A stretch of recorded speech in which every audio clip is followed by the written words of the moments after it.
નમસ્કાર, હું છું ગોપી ગાંગર. આપ જોઈ રહ્યા છો નિર્ભય ન્યૂઝ. રૂપાલાને લઈને વિવાદ તો ઘણો બધો થઈ રહ્યો છે અને હવે ભારતીય જનતા પાર્ટી જે છે એને નક્કી કરવાનું છે કે રૂપાલાને લઈને કરવાનું શું છે, કારણ કે ક્ષત્રિયોએ પોતાનું જે મંતવ્ય છે તે સાફ શબ્દોમાં આપી દીધું છે કે રૂપાલાને રદ કરવામાં આવે.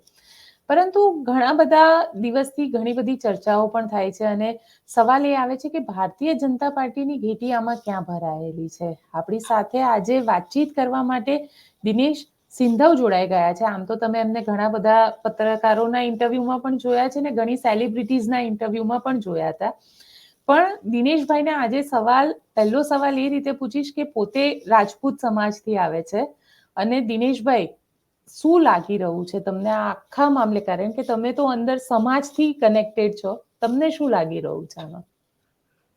Thank you Gopiben. અને એક સ્પષ્ટતા કરું, જો વાંધો ના હોય તો. જન્મથી ક્ષત્રિય છું, રાજપૂત છું, પણ પત્રકારોની આમ કોઈ જ્ઞાતિ અથવા તો કુળ જ્ઞાત હોતું નથી. નથી હોતી, વાત સાચી એ છે. સ્પષ્ટતા એટલા માટે કરું છું કે હંમેશા આપણે એક મૂંઝવણ રહી છે. આ તો રાજપૂત અને રૂપાલાનો મામલો છે, પણ કોઈ પણ વિષયમાં જ્યારે આપણે રિપોર્ટિંગ કરીએ ત્યારે આપણી તટસ્થતા ઉપર સવાલ થતા હોય છે. તો હું સ્પષ્ટતા કરું છું કે હું આખા ઇન્ટરવ્યૂમાં ક્યાંય ક્ષત્રિય બનીને બિલકુલ વાત કરવાનો નથી.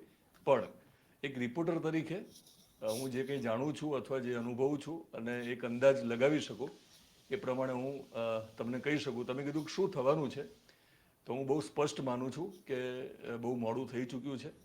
એટલે ભાજપ પાસે માત્ર એક જ વિકલ્પ છે કે ઉમેદવાર બદલવામાં આવે. 16મી તારીખે રૂપાલા ફોર્મ ભરશે એવી વાતો પણ આવે છે.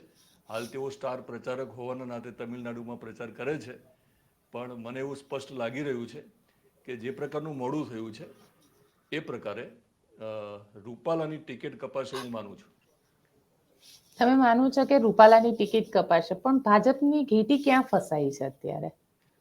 અત્યારે માત્ર એટલું જ છે, હું જે સમજુ ત્યાં સુધી. આપણે થોડા ભૂતકાળમાં જઈએ કે જ્યારે 2014માં નરેન્દ્રભાઈ દિલ્હી ગયા પીએમ બનીને, એ પહેલાં જ્યારે ગુજરાતમાં હતા ત્યારે આપણે અનેક આંદોલનો જોયા છે. એ માત્ર સરગાસણની આજુબાજુનું જે મેદાન છે ગાંધીનગરમાં, ત્યાં સુધી જ હોતા.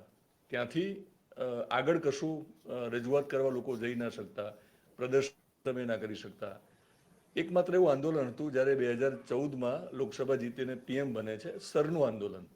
માંડલ બહુચરાજી સરનું જે આંદોલન થયું, એ આંદોલનોમાં જ્યારે ખેડૂતોની જમીન જતી હતી, ખેડૂતને લાગતું હતું કે અમારે પૈસાદાર થવું નથી, અમારો બાપદાદાનો જે વ્યવસાય છે ખેતી, એને અમારે વળગી રહેવું છે, અમારે અહીંયા ઉદ્યોગો લાવવા નથી.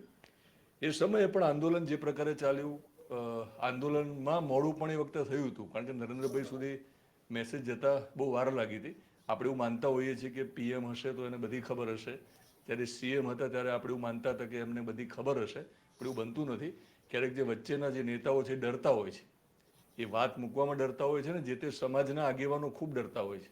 કારણ કે જે તે સમયે પાર્ટીએ સમાજના આગેવાનોને સૂચના આપી હોય છે કે તમારે કોઈ પણ ભોગે આંદોલનને રોકવાનું છે. ત્યારે એ લોકો આંદોલનને રોકવાના પ્રયત્ન કરે છે. પણ જે તે સમયે પાર્ટીના ઉચ્ચ પદ પર બેઠેલા લોકો શીર્ષ નેતાગીરીને સમજાવવાનો પ્રયત્ન નથી કરતા. તો ભૂતકાળનો હું તમને એટલા માટે વાત કરું છું કે જ્યારે માંડલ બોચરાજી સરનું આંદોલન થયું ને એક ક્ષત્રિયોનું આંદોલન હતું. કારણ કે ત્યાં જે મોટાભાગની જમીન છે ને, એ જમીન ક્ષત્રિયોની હતી, રાજપૂતોની હતી. પાટીદારોના 8 જેટલા ગામ હતા. એ વખતે જીત મળી હતી. કદાચ ગુજરાતમાં નરેન્દ્રભાઈ જ્યારે સીએમ હતા ત્યારે એકમાત્ર એવું આંદોલન છે કે જેમાં જીત મળી હતી. એમાં નરેન્દ્રભાઈની પણ ઈચ્છા હતી. હું એવું નથી કહેવા માંગતો કે એ વખતે પેલી ટ્રેક્ટર રેલી નીકળી અને ખેડૂતોએ ઉગ્ર આંદોલનનું સ્વરૂપ ધારણ કર્યું હતું, પણ જીત મળી હતી. એ વખતે પણ મેં નોંધ્યું હતું કે મહિલાઓ જ્યારે આગળ આવી એ પછી પરિણામ મળ્યું હતું અને ત્યારે પણ મોડું થયું હતું. પણ મોડું થાય એ પહેલાં નરેન્દ્રભાઈને લોકસભા લડવાની હતી, 2014માં વ્યસ્ત હતા, એટલે નિર્ણય લીધો કે તમારે સર ન જોતું હોય તો વાંધો નથી. હવે અહીંયા મુદ્દો એ છે કે એ પછીના જે આંદોલનો છે, કારણ કે આપણે પાટીદાર આંદોલનની વાત કરીએ તો આનંદીબેન આપણા સીએમ હતા. પાટીદારના મતો વધારે છે રાજપૂત કરતાં ગુજરાતમાં, એ બધાને ખબર છે. ક્ષત્રિયો કરતાં પાટીદારના મત વધારે છે. આમ છતાં એ આંદોલન એક એવા સ્ટેજ ઉપર પહોંચે છે એ પછી નિર્ણય લેવો પડ્યો સરકારે. પછી ઘણું બધું થયું. તો હું માનું ત્યાં સુધી ભાજપની જે સરકાર છે, ગુજરાતમાં હોય કે દિલ્હીમાં હોય, તરત નિર્ણય લેતી નથી. આજે જ્યારે તે આપણે બહાર જોયું છે કે જે રીતે ખેડૂતો આંદોલનો કરે છે, જંતર મંતર ઉપર. તો નિર્ણય ઉપર આવવાની વાત આવે તો એ કદાચ રાહ જુએ છે, તેલ અને તેલની ધાર જુએ છે. તો આ કિસ્સામાં પણ એવું જ થયું છે. શરૂઆતમાં એમને લાગતું હતું કે આપણે ઉતાવળ કરવી નથી નિર્ણય લેવા માટે, કારણ કે રૂપાલાનું કદ બહુ મોટું છે, એટલે સ્વાભાવિક છે કે એ પણ ના કરી શકે. ક્ષત્રિયોએ તો શરૂઆતથી જ કીધું હતું કે તમે રૂપાલાને ટિકિટ ન આપશો પછી કોઈ પણ પાટીદારને આપો, અમને બિલકુલ વાંધો નથી, અમે પણ પ્રચાર કરીશું. પણ હું ત્યારે મને એવું અંગત રીતે લાગે છે કે ત્યારે કદાચ પાર્ટીએ વિચાર પણ કર્યો હશે, પણ રૂપાલા પોતે નહીં માન્યા હોય. કારણ કે 2002માં જ્યારે હા જી પણ તમે તમારી વાત પૂરી કરો પછી સવાલ પૂછો.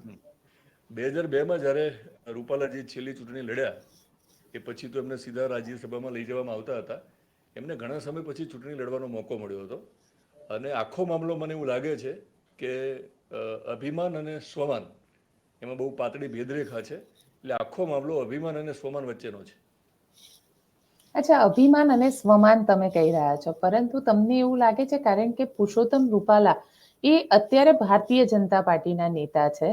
માની લો કે પુરુષોત્તમ રૂપાલા કોંગ્રેસના નેતા હોત અને આ પ્રકારનું સ્ટેટમેન્ટ આવ્યું હોત તો શું? તો કોંગ્રેસે એમની ટિકિટ કાપી નાખી હોત. અને ભારતીય જનતા પાર્ટી શું કરે? પણ જે એટલે આંદોલન ભારતીય અત્યારે થઈ રહ્યું છે, જે આંદોલન, કારણ કે આપણે તો જોયું છે કે ભારતીય જનતા પાર્ટી દરેક જગ્યાએ વિરોધ કરવામાં તો પહેલી હોય છે. સત્તામાં હોવા છતાં પણ વિરોધ એટલો જ કરતી હોય છે. તો શું ભારતીય જનતા પાર્ટીનું શું રિએક્શન હોત એમાં? આપને શું લાગે એટલે છે? ભારતીય જનતા પાર્ટી વિપક્ષમાં હોત તો કે પછી શાસક પક્ષમાં હોત તો? શાસક પક્ષમાં બી હોય એટલે પુરુષોત્તમ રૂપાલા કોંગ્રેસમાં બી હોત અને આ સ્ટેટમેન્ટ આવ્યું હોત તો ભારતીય જનતા પાર્ટીનું શું રિએક્શન હોત? તો રિએક્શન જોરદાર હોત. રૂપાલાજીની ટિકિટ બહુ ઝડપથી કપાઈ ગઈ હોત અને એમનું જે રાજકીય કદ છે એમાં પણ ઘટાડો થાય એ પ્રકારનું ઉગ્ર આંદોલન હોત અને ઉગ્ર વિરોધ હોત ભાજપનો. 100% ઉગ્ર વિરોધ હોત. પણ સવાલ અહીંયા એ પણ આવે છે કે ગુજરાતની અંદર આપણે બહુ જ બધા આંદોલનો જોયા છે. એટલે એટલીસ્ટ એવું કહી શકાય કે છેલ્લા થોડા વખતની અંદર પાટીદાર આંદોલન થયું, દલિત આંદોલન થયું, પછી ઠાકોર ક્ષત્રિય સેના સામે આવી અને અલ્પેશ ઠાકોરે એક આખી મુવમેન્ટ ચલાવી. આ બધામાં આપને શું લાગી રહ્યું છે? કારણ કે ક્ષત્રિય સમાજ અત્યારે જે રીતે આંદોલન કરી રહ્યો છે, કોઈ એવું સંગઠન નથી કે એ સંગઠન સાથે વાતચીત કે થઈ શકે. 92 સંગઠન અલગ અલગ છે જે આની સાથે જોડાયું છે. સરકારના ડાયલોગ્સ પણ જે થઈ રહ્યા છે એ આ લોકો સાથે જ થઈ રહ્યા છે. પણ હવે એક જેને કહી શકાય કે ક્ષત્રિય પોતે એક જેને કહેવાય ને કે હઠ ઉપર છે, એવું નથી લાગી રહ્યું આપને? ક્ષત્રિય હઠ ઉપર છે એવું પ્રાથમિક દ્રષ્ટિએ આપણને લાગે, કારણ કે સામે લોજિક એવું પણ છે કે રૂપાલાજીએ જ્યારે 3 વખત માફી માંગી છે તો આપી દેવી જોઈએ. પણ સવાલ મને એ લાગે છે કે જે રીતે બહેનો આ આંદોલનને હવે લીડ કરે છે, પછી હું માનું ત્યાં સુધી જે ક્ષત્રિય આગેવાનો છે જે આપણને જોવા મળે છે, જે ટીવીમાં જોવા મળે છે, જે સ્ટેજ ઉપર જોવા મળે છે, જે સામે જોવા મળે છે, કારણ કે મોટાભાગના આંદોલનકારીઓ જે છે એ તો ઘરે બેઠા છે, જે તે ગામમાં છે, જે તે સોસાયટીમાં છે, પણ ચહેરાઓ તો 4-5 જ હોવાના. તો કોઈ પણ પાર્ટી હોય, ભાજપ હોય કે કોંગ્રેસ હોય, એ હંમેશા એક એવો સંપર્ક કરે કે જે ચહેરાઓ છે આંદોલનના એમના સુધી કઈ રીતે પહોંચી શકાય. કોઈ મીડિયેટર હોય, શરૂઆતમાં સમજાવવાનો પ્રયત્ન કરે, ક્યાંક કોઈ લાલચ આપવાનો પ્રયત્ન કરે, કોઈ પણ પાર્ટી હોય, કોઈ પણ આંદોલનમાં. અને ત્રીજી એક પ્રેશર ટેકનિક પણ હોઈ શકે. એટલે હું માનું છું કે હવે મોડું એટલા માટે કહું છું તમને કે જે પ્રકારે નેશનલ લીડર્સ અહીંયા આવ્યા છે, કરણી સેનાના હોય કે ક્ષત્રિયોના અલગ અલગ રાજ્યના જે બધા લીડર્સ અહીંયા આવીને ગયા છે ગુજરાતમાં, બહેનોએ જે રીતે આંદોલનને વેગ આપ્યું છે અને ક્ષત્રિય સમાજ, રાજપૂત સમાજના જે યુવાનો છે, જે સામાન્ય લોકો છે, જે લોકો જાહેર જીવન સાથે આમ જોડાયેલા નથી, એમને ધ્યાનમાં રાખીને હવે કદાચ આ લોકો નક્કી કરે તો પણ તરત પાછું વળી શકાય એવું નથી. એટલે હું એવું માનું છું કે મોડું થયું છે. મારો કહેવાનો મતલબ એ છે કે 16મી તારીખ હવે નજીક આવી છે, ત્યારે આમ તો દિવસો તો છે હજુ આપણી જોડે, કદાચ એકાદ વીક છે, એક સપ્તાહ છે, આજે 8મી તારીખ થાય છે, પણ મોડું થયું છે એટલે તાત્કાલિક સમાધાન થવાનું નથી. અને હું માનું છું કે ટિકિટ રદ નહીં થાય ને તો સમાધાનનો મને અવકાશ લાગતો નથી, સિવાય કે કોઈ ચમત્કાર થાય અથવા તો કંઈક બહુ મોટી જાહેરાત કરવામાં આવે કે ક્ષત્રિય સમાજમાં માનો કે જે લોકો ભૂપેન્દ્રસિંહ ચુડાસમા પ્રદીપસિંહ જાડેજા, એ જે આઈ.કે. જાડેજા, એટલે જે દિગ્ગજ નેતાઓ છે ક્ષત્રિય સમાજના, કે એવું લોકો માને છે કે એમને હવે સાઇડલાઇન કર્યા છે, એમને જો કોઈ કમિટમેન્ટ આપવામાં આવે અથવા તો ક્ષત્રિય સમાજને એવું કમિટમેન્ટ આપવામાં આવે, એવા સંકેતો મળે કે તમને જે વારંવાર ફરિયાદ છે કે અમને તમે લોકસભામાં વિધાનસભામાં અમારી ટિકિટ તમે ઓછી આપો છો, તમે ધીમે ધીમે અમને ઓછા કરી રહ્યા છો, તો પણ એક કદાચ વિકલ્પ હોઈ શકે કે આ જે દિગ્ગજો છે જે ક્ષત્રિય સમાજમાંથી આવે છે, એક સમયના ભાજપના દિગ્ગજો છે, એમને કદાચ ફરી પાછો જો મોકો મળવાનો હોય તો એક વાત એ પણ મૂકી શકે કે કદાચ આપણને ફરી પાર્ટી ક્યાંક ને ક્યાંક આપણને પેલું શું કહેવાય કે કરી આપશે સેટિંગ, કે આપણને અહીંયા જો તમને ટિકિટ રૂપાલાજીને જો આપણે કન્ટિન્યુ કરવા દઈશું તો આગળ કદાચ પાર્ટી ધ્યાન રાખશે અને આપણે સમાજની જ્યારે વાત આવશે, ટિકિટ દેવાની વાત આવશે ત્યારે એ જોઈ લેશે એમ. પણ એવું નથી લાગતું કે એ તો સમાજનું પોતાનું, એટલે એ પર્સનલ બેનિફિટ માટે થઈ, કારણ કે સમાજની વાત આવી રહી છે અને સમાજ જ્યારે બધી મહિલાઓ બહાર નીકળેલી છે, યુવાનો, કારણ કે આ આંદોલન અત્યારે બે જ ચલાવે છે, એક મહિલાઓ અને એક યુવાનો. ક્ષત્રિય સમાજના જે લોકો છે, જે લોકો પોતે ક્યાંક જયરાજસિંહ જાડેજા જેવા જે લોકો છે, જે લોકો પોતાનું બેનિફિટ જોતા હતા, એમને તો પહેલા જ માફી આપી દીધી છે. હવે આપને શું લાગી રહ્યું છે, કારણ કે પોલિટિકલ બેનિફિટમાં એક જેને કહી શકાય ને કે સમાજકરણમાં રાજકારણની એન્ટ્રી થઈ રહી છે, કે આ રાજકારણની અંદર સમાજ વધારે હાવી થઈ ગયો છે અત્યારે? હું તમને એ જ કહું છું કે જ્યારે આપણે કોઈ પણ એક નિર્ણય ઉપર જ્યારે પહોંચવાનું હોય તો 2014ની પરિસ્થિતિ જુદી હતી, 2024ની પરિસ્થિતિ જુદી છે. આ દેશમાં ભાજપ સૌથી મોટો પક્ષ છે આજે બધી રીતે, અને નરેન્દ્રભાઈ નું જે શાસન લોકોએ જોયું છે તો આજથી આપણને પરિણામ તો ખબર જ છે. હમ આપણને ખબર જ છે કે પીએમ બનવાના છે, હમ આપણે બધા માનીએ છીએ. તો એ જ્યારે પીએમ બનવાના હોય, અમિત શાહ જ્યારે ગૃહમંત્રી હોય, અને એ પાર્ટી જ્યારે મોટી થઈ છે, રામ મંદિર બન્યું છે, કાશ્મીરનો મુદ્દો છે, તો એક મુદ્દો એવો આવશે કે ક્ષત્રિયોને પણ છેલ્લે એવું લાગશે, કેટલાક લોકો સમજાવશે કે જો હવે માનીને ચાલો કે તમે ગમે તેમ કરશો પણ આ પાર્ટી એટલી મોટી થઈ ગઈ છે, કદાવર નેતાઓ છે, તમે એમની સામે ટકી નહીં શકો, તો હવે આમાં શાણપણ એ છે કે આપણે કંઈક વચ્ચેનો રસ્તો કાઢીએ. તો મને લાગે છે કે એ વચ્ચેનો રસ્તો કાઢવા માટે આ રસ્તો હોઈ શકે. અચ્છા, વચ્ચેનો રસ્તો કાઢવાની વાત છે, પણ અત્યારે તો ક્ષત્રિયો કહી રહ્યા છે કે ના, રૂપાલાને રદ જ કરવામાં આવે. આનું પોલિટિકલી ઇમ્પેક્ટ તમને કેટલું લાગી રહ્યું છે? કારણ કે લોકસભાની ચૂંટણી છે, કારણ કે ક્ષત્રિયો પણ એ સારી રીતે જાણે છે કે કોઈ પણ સીટ ઉપર ક્ષત્રિયો કોન્સન્ટ્રેટેડ નથી, જે રીતે પાટીદાર છે, અને એની રિઝલ્ટમાં તમને ઇમ્પેક્ટ જોવા ન મળી શકે. એટલીસ્ટ ગુજરાતમાં તો નથી જ મળતી. દેશમાં રાજસ્થાનમાં મળે છે, મધ્યપ્રદેશમાં અમુક સીટો ઉપર મળે છે, અને હરિયાણાની એ સાઈડ અમુક સીટો ઉપર મળે છે. પરંતુ મુદ્દો ગુજરાતથી શરૂ થયો છે. એને લઈને આપને શું લાગે છે કે ક્યાંક જેને કહી શકાય ને કે કોઈ એવું સોલ્યુશન નીકળશે કે લાઠી બી ના તૂટે ઓર બલ બી ના, મતલબ શું કે વાત જે છે, ક્ષત્રિયોનું પણ માન જળવાઈ રહે અને પેલું પણ રહે પોલિટિકલી. એટલે મને એવું લાગે છે કે એવું કહી શકે કે સીજે ચાવડા તમારા જ છે. હમ સીજે ચાવડા જ્યારે અહીંયા પેટા ચૂંટણી પણ જીતીને આવશે. સીજે ચાવડા તો અત્યારે ટેન્શનમાં છે.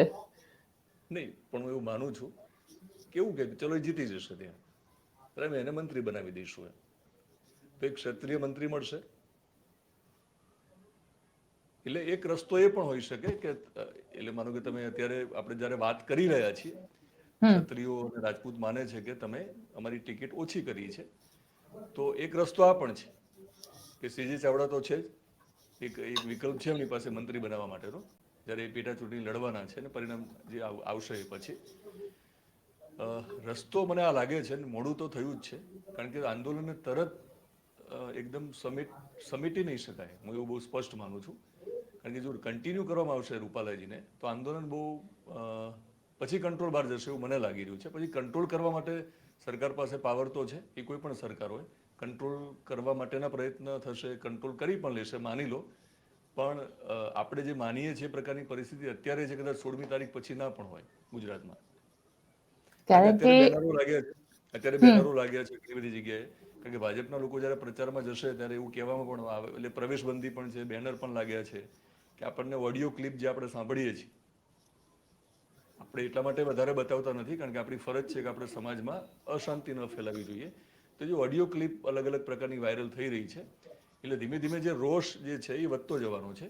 એટલે આવશે વ્યક્તિગત, કારણ કે રૂપાલા તો માત્ર રાજકોટમાં હશે, પછી ભાજપનો કોઈ પણ ઉમેદવાર, ભાજપનો કોઈ પણ નાનો કાર્યકર જાતે કોઈ પણ ક્ષત્રિય અને રાજપૂતની બહુમતીવાળા ગામમાં જ્યારે પ્રચાર કરવા જશે ત્યારે આ બધું થઈ શકે, જે ભૂતકાળમાં પણ થયું છે. પણ બીજેપીના નેતા, જે અમુક નેતાનું સ્ટેટમેન્ટ આવ્યું કે 5-10 હજાર વોટથી કોઈ ફરક નથી પડતો. આ વસ્તુ ક્ષત્રિય સમાજ માટે કેટલી ખતરનાક, એટલે ક્ષત્રિય સમાજને માટે આ કહી શકાય કે આ આગમાં ઘી ઉમવાનું કામ કરે છે. હા, એટલે બિલકુલ બાબુ જમનાદાસની જ તમે વાત કરો છો. એમણે બિલકુલ. કીધું કે બહુ ફરક નથી પડતો. અને ઓડિયો ક્લિપ કદાચ તમે પણ સાંભળી હશે, મેં પણ સાંભળી છે કે પછી કોઈ ક્ષત્રિય યુવાન એમને ફોન કરીને એમને પૂછ્યું પણ ખરું ફરી પૂછે પણ છે. જ્યારે, હા, કે કોઈ સમાચાર માધ્યમમાં જ્યારે આ સ્ટેટમેન્ટ આવે છે ત્યારે બાબુ જમનાદાસ, તમને એ આપણને ખ્યાલ આવે છે કે એમને એવું પણ લાગ્યું કે આવું મારે નહોતું બોલવા જેવું, અથવા તો એ બચાવ પોતાનું કરે છે. સાથે સાથે આપણે એવું પણ જોયું કે સામે જે રજૂઆત કરે છે ક્ષત્રિય યુવાન, એ સંયમમાં કરે છે. મને ક્યાંક ને ક્યાંક એવું લાગ્યું. એને એનો રોષ તો ઠાલ્યો જ છે, પણ હજુ પણ એવું માને છે કે તમે વડીલ છો, મારે તમને કશું બીજું ના કહેવાનું હોય, પણ તમારે આવું કહેવાની જરૂર નથી. એટલે પ્રોબ્લેમ એ છે કે માફી જે માંગી લીધી એ પછી પણ જો માફી ના મળતી હોય અને ટિકિટ રદ કરવાની વાત હોય ત્યારે ભાજપના બાકીના નેતાઓએ એ તો ધ્યાન રાખવું જ જોઈએ કે એમના સ્ટેટમેન્ટના લઈને ફરી એકવાર આ લોકોની લાગણી ન દુભાવવી જોઈએ. કારણ કે માફી તો 3 વાર માગી છે એમના કહેવા પ્રમાણે. અગેન એ પણ ચર્ચા થઈ છે કે માફી માગવાની જે રીત હતી એ રીતમાં પણ ક્યાંક એમનો અહમ છલકાતો હતો. એમને પોતે માફી માગી એવું નહોતું લાગતું.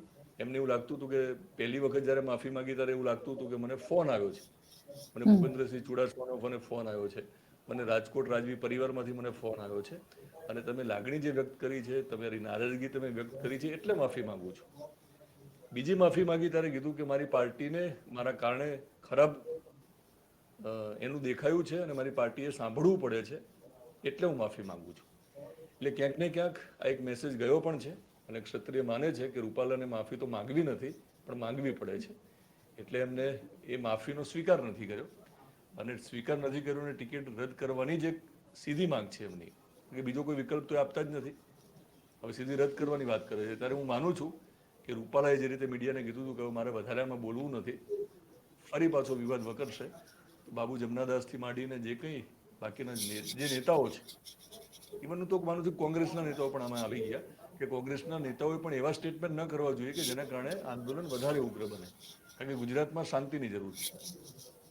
ગુજરાતમાં શાંતિની જરૂર છે, પરંતુ એક તરફ પુરુષોત્તમ રૂપાલા પોતાના કેમ્પેનિંગમાં લાગી ગયા છે અને સતત કેમ્પેનિંગ કરી રહ્યા છે. સુરતમાં ગઈકાલે પાટીદાર સમુદાયનો જે કાર્યક્રમ હતો ત્યાં પણ તેઓ ગયા હતા. એટલે ઓવરઓલ તમને એવું લાગી રહ્યું છે, અને જે બીજી બાજુ જ્યાં આગળ એમને ત્યાં આગળ હાર પહેરાવવામાં આવતો હતો, ખેસ પહેરાવવામાં આવી રહ્યા હતા, એ જ વખતે ધંધુકાની અંદર રેલી પણ ચાલી રહી હતી અને રેલીની અંદર આહવાન કર્યું કે આપણે આખા દેશમાં આ વાતને લઈ જવાની. અને સોશિયલ મીડિયામાં આજે સવારથી જ વી સપોર્ટ રાજપૂત કરીને એક ટ્રેન્ડ પણ ચાલુ થયો અને સામે ભારતીય જનતા પાર્ટીએ પણ એક ટ્રેન્ડ ચાલુ કર્યો આજે કે હું ભાજપમાં છું અને હું ક્ષત્રિય છું અને ભાજપમાં છું અને ભાજપની સાથે છું. આ પ્રકારનો એક ટ્રેન્ડ આજે સોશિયલ મીડિયામાં જોવા મળ્યો.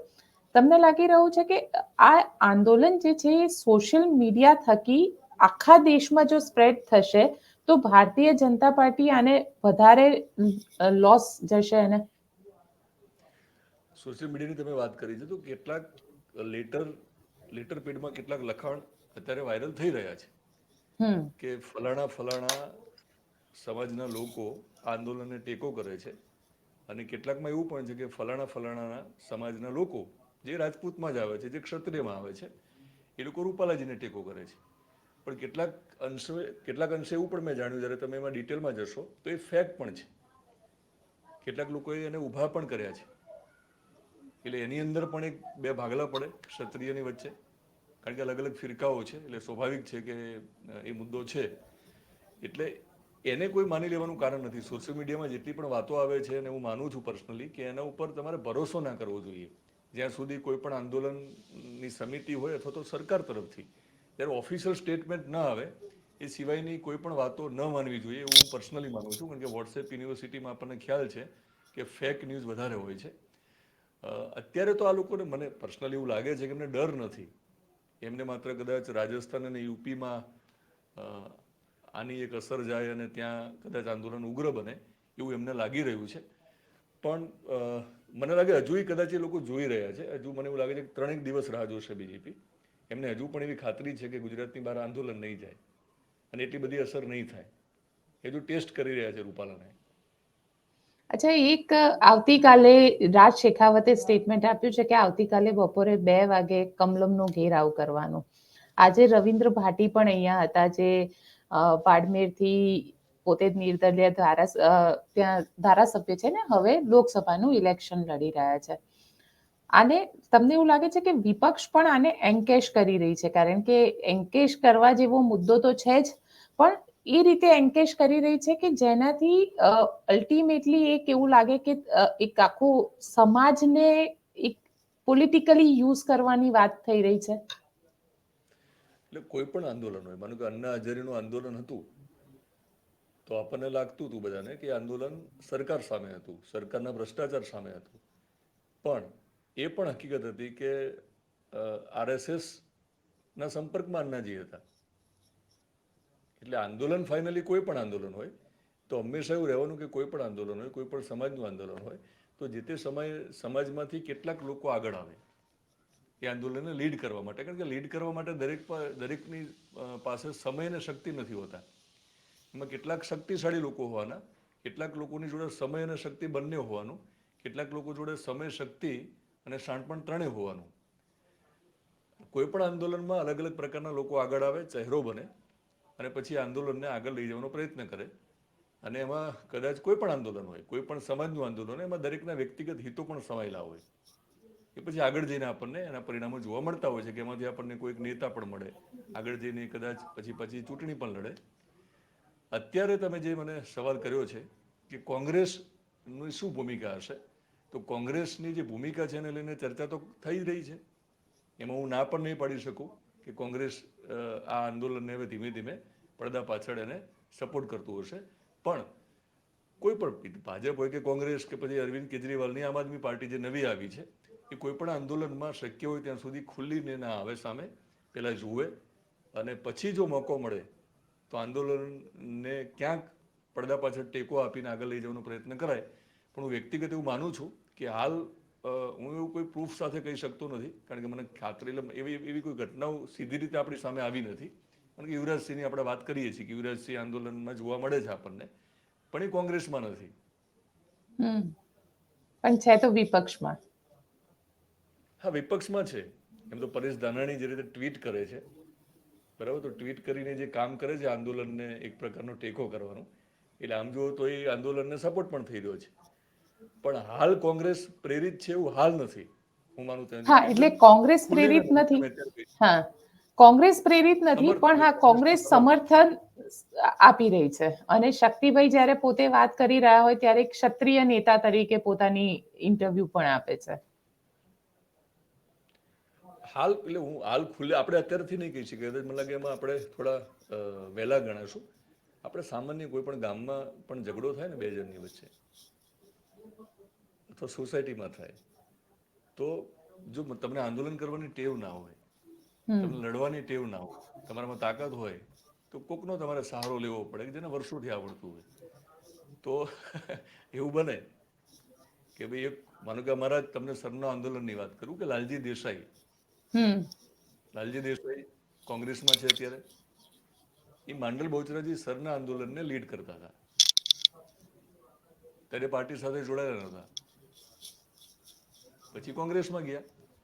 તો હવે કદાચ કોઈક મને કોઈ સવાલ કરે કે દિનેશભાઈ તમને એ વખતે ખ્યાલ નહોતો કે લાલજીભાઈ કોંગ્રેસમાં જશે, તો મારો જવાબ એક જ હોઈ શકે કે મને જો અંદરથી ખબર હોય કે લાલજીભાઈ કોંગ્રેસમાં જશે કે આમ આદમી પાર્ટીમાં જશે કે અપક્ષમાં લડશે, પણ મારા સમાજને આંદોલન કરવાની ટેવ છે, મારા સમાજને રણનીતિ બનાવવાની ટેવ છે, મારા સમાજને ટ્રેક્ટર લઈને ગાંધીનગર કઈ રીતે જવાય એની ખબર પડે છે, નથી પડતી તો લાલજીભાઈને ખબર પડે છે.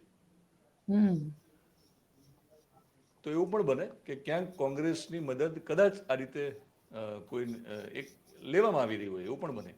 કારણ કે જ્યારે તમારા આંદોલનને સરકારની સામે કરવાનું હોય, તમારા આંદોલનને આગળ લઈ જવાનું હોય, તો સ્ટ્રેટેજીના ભાગરૂપે કદાચ કોઈ પણ સમાજ વિપક્ષનો એ રીતે સહારો લઈ પણ શકે, પણ ખુલ્લી રીતે. જાહેરમાં હજુ આપણે કંઈ જોયું નથી, એટલે કદાચ આપણે એવું હું કહી પણ નહીં શકું કે કોંગ્રેસ અત્યારે સમર્થન કરી રહી છે. પણ આંદોલનની આ વાસ્તવિકતાઓ છે. આપણે બંને જ્યારે ડિબેટ કરીએ ત્યારે હંમેશા બધું સાચું બોલી દઈએ છીએ. પણ કારણ કે મને ગઈકાલે પત્રકાર જગદીશ મહેતા સાથે વાત થતી હતી અને એમને એક શબ્દ બહુ સરસ કીધો. એમને કીધું કે આ જે આંદોલન થઈ રહ્યું છે એમાં ઘણા એવા ક્ષત્રિયો પણ હશે જે પોતાના માટે મંચને શોધી રહ્યા છે અને આ એમને મંચ મળી રહ્યો. એટલે એ પાટીદાર આંદોલનમાં હાર્દિક પટેલ પણ હતા, દલિત આંદોલનમાં જિગ્નેશ મેવાણી પણ હતા અને ક્ષત્રિયમાં અલ્પેશ ઠાકોર પણ હતા. તમને લાગે છે આ આંદોલન પણ નવા નેતાને ઉભા કરશે? બિલકુલ નવા નેતા મળી શકે. આંદોલનો કદાચ એટલા માટે જ હોતા હશે, પણ દરેક આંદોલનમાંથી આપણે જે શીખ લઈએ છીએ, આ વખતનું આંદોલન થોડું જુદું એટલા માટે છે કે બેન ટૂંકમાં રોટી બેટીના વ્યવહારની વાત થઈ છે, એટલે સ્વમાનની વાત છે. અને પહેલી વાર એવું રાજપૂત સમાજની જે બહેનો છે, આપણે તમે જોયું હશે કે જે પહેરવેશમાં હોય છે, તો માથેથી એમનું જે કપડું ઓઢેલું હોય છે નીચે ના પડે એની ધ્યાન રાખતા હોય છે, જાહેરમાં આવતા નથી. ઘણા બધા ગામોમાં મેં આજે પણ જોયું છે કે વડીલો બેઠા હોય તો એ સમય ત્યાંથી પસાર થતા નથી. એમને મંદિરમાં દર્શન કરવા જવું હોય તો પણ એ ધ્યાન રાખે છે કે ભાઈ કયા સમયે દર્શન કરવા જઈએ. તો હવે એમને જ્યારે બહેનોએ રસ્તા ઉપર આવવું પડ્યું છે, અને કોઈ પણ આંદોલનમાં અમુક કલાકો પછી કોઈ પણને શરીર થાકતું હોય છે, મન પણ થાકતું હોય છે, પછી ક્ષત્રિય હોય કે કોઈ પણ સમાજનો માણસ હોય, તો એ જે થાક છે, જે કંટાળો છે, એમાંથી જે ક્રોધ આવે છે, એમાંથી જે રોષ આવે છે, પછી જે સ્વમાનનો આખો મામલો બને છે. અને છેલ્લે તમે જ્યારે એવું કહ્યું હતું, કારણ કે સ્ટેટમેન્ટ તો જે હતું એ તો ખોટું જ હતું ને રૂપાલાજીનું, કારણ કે આટલા મોટા દિગ્ગજ નેતા જ્યારે આ પ્રકારનું સ્ટેટમેન્ટ કરે છે, ત્યારે તમે જ્યારે રોટી બેટીની વાત કરી છે, ત્યારે બહેનોનો જે આક્રોશ છે, અને બહેનોએ અત્યારે ઘર છોડીને બહાર આંદોલનનો એક ભાગ બનવું પડે છે, એ પણ કદાચ એ સમાજને માન્ય નથી. એ સમાજમાં આવું ક્યારેય થયું પણ નથી. એટલા માટે આ બહેનો જ્યારે આગળ છે ને આંદોલનમાં, અને આંદોલનના મૂળમાં જ્યારે બેટી છે, એટલા માટે તમે કીધું કે ભાજપની ગેટી ભરાઈ છે. ભરાઈ તો છે, હવે ભાજપે નક્કી કરવાનું છે કે આ ગેટીને કઈ રીતે બહાર કાઢવી. ચલો આશા રાખીએ કે આ ગેટી જલ્દીથી બહાર નીકળે ને આ આંદોલનનો અંત આવે, કારણ કે જો આંદોલન ચાલ્યું તો પાટીદાર આંદોલન વખતે આપણે નુકસાન થતું પણ જોયું છે અને પાટીદારના 14 દીકરાઓને એ આંદોલનમાં હોમાતા પણ જોયા છે. અને એ પરિવાર, કારણ કે આંદોલન જી આપણે આશા રાખીએ કે આંદોલન ખરેખર ઝડપથી પૂરું થાય, જે એનો જે રસ્તો અને કોઈ નીકળે, નુકસાન વગર પૂરું થાય, કોઈ પણ કોઈ નુકસાન વગર. એટલા માટે કે ભૂતકાળના આંદોલનોમાં બહુ સ્પષ્ટ વાત છે, કેટલાક પાટીદારોના વિડીયો પણ આપણે સોશિયલ મીડિયામાં જોયા જ છે, જે પાટીદાર ખુદ એવું કહે છે રૂપાલાજીને કે તમે જ્યારે અનામત આંદોલન ચાલ્યું પાટીદારનું, ત્યારે તમે કેમ ચૂપ બેઠા હતા? તમે કેમ અમારી સામે એ વખતે પડદા પાછળથી આંખો કાઢતા હતા? અમને કેમ તમે રોકતા હતા? એટલે પાટીદાર સમાજના કેટલાક યુવાનોને એ તો ખબર જ છે કે સત્તામાં બેઠેલો કે વિપક્ષમાં બેઠેલો જે કોઈ નેતા છે, એ જે તે સમયે પાર્ટીનો હોય છે, સમાજનો નથી હોતો. એ માત્ર ટિકિટ લેવાની વાત આવે ત્યારે સમાજનો હોય છે. એ પછી ક્ષત્રિય નેતા પણ હોઈ શકે, એ કોઈ પણ સમાજનો નેતા હોઈ શકે. એટલે એ ખબર તો છે જ કે રૂપાલાજીને અત્યારે જીતવું છે, એટલે કદાચ પાટીદારોની જરૂર પડવાની છે. પાટીદારો કદાચ જીતાડે પણ ખરા, કારણ કે ચૂંટણી આવે ત્યારે એક અલગ પ્રકારની આપણી માનસિકતા બનતી હોય છે. પણ આંદોલનમાંથી આપણે એવું શીખવાની જરૂર છે. જેમ તમે મને કહ્યું કે હું ક્ષત્રિય છું, તો સ્વાભાવિક છે કે એ રીતે હું મારી જાતને એટલે મને પ્રાઉડ પણ હોવું જોઈએ ને કે હું ક્ષત્રિય કુળમાં જન્મ્યો છું. પણ પત્રકારની હું માનું છું કે એનું કોઈ કુળ ના હોય, એની કોઈ જ્ઞાતિ ના હોય, એનું પત્રકાર હોવાનું મને વધારે ગર્વ છે. પણ એટલી વાત તો હું શીખ્યો છું આંદોલનોમાંથી કે હું ક્ષત્રિય ભાઈઓને પણ વિનંતી કરીશ, પાટીદારને પણ કરીશ, અને ગુજરાતના તમામ લોકોને કરીશ કે આંદોલનનો ફાયદો હંમેશા રાજકીય પક્ષોને મળતો હોય છે. આપણને ક્યારેય કશો જ ફાયદો થયો નથી. તો જેટલું પણ શાણપણ આપણે બેસીને નિરાંતે વાપરી શકીએ, વાપરવું જોઈએ, કારણ કે આંદોલનમાંથી હંમેશા ફાયદો ક્યારેય પ્રજાને થયો જ નથી. અને અમુક નેતા, અમુક એની સામે નુકસાન પણ લોકોને ફાયદો. હા, ખૂબ સાચી વાત છે આ. અને બિલકુલ, એટલે હું માનું છું કે આ ગુજરાતમાં ખરેખર કશું ના થવું જોઈએ, બિલકુલ અશાંતિનો માહોલ ન બનવો જોઈએ. અને એ ન થાય એના માટે મને લાગે છે આપણે આ પ્રકારની ડિબેટ ન કરીએ એવો માહોલ બને ઝડપથી તો વધારે સારું છે. આશા રાખીએ કે એવું થાય અને આ વાતનું જલ્દીથી અંત આવે. દિનેશભાઈ, આપ અમારી સાથે જોડાયા તેના માટે આપનો ખૂબ ખૂબ આભાર. વેલકમ. આ હતા દિનેશ સિંધો, પત્રકાર, જેમનું કહેવું છે કે આશા રાખે છે કે આ મામલાનો જલ્દીથી જલ્દી અંત આવે. આપને અમારો રિપોર્ટ કેવો લાગે કોમેન્ટ બોક્સમાં ચોક્કસથી જણાવજો. અમારી ચેનલ નિર્ભય ન્યૂઝને લાઇક, શેર અને સબસ્ક્રાઇબ કરવાનું ભૂલશો નહીં. આભાર.